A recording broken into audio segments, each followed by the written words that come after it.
খুব ভালো ফলাফল হবে। আপনারা দেখতে পাবেন যখন ফল প্রকাশ হবে বা কাউন্টিং হবে, তখন বুঝতে পারবেন যে আমাদের দল ভালো রেজাল্ট করবে। সরকার গঠনের ক্ষেত্রে কি ফ্যাক্টর হবে আপনার দল? নিশ্চয়ই হবে।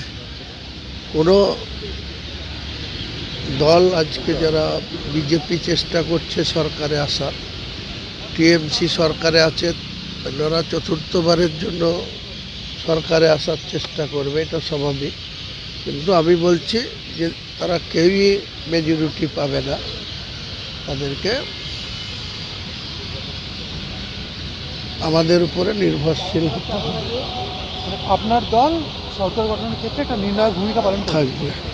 একটা জিনিস দেখা যাচ্ছে যে এই মুহূর্তে এসছে, আপনি বলছেন যে প্রাইভেট সিকিউরিটি, কেন প্রাইভেট সিকিউরিটি নেওয়া দরকার হলো? আরে আমার Security- প্রতিনিয়ত ধমকি আসছে, এই তো কিছুক্ষণ আগে মুম্বাই থেকে ধমকি এসছে, তো সেখানে তো আমাকে সিকিউরিটি নিতেই হবে। এরপরে আমি হাইকোর্টে যাব, হাইকোর্টে অ্যাপ্লাই করব, হাইকোর্টের অনারেবল জাজ সাহেবরা অর্ডার দিলে তখন সরকারিভাবে সিকিউরিটি নেব।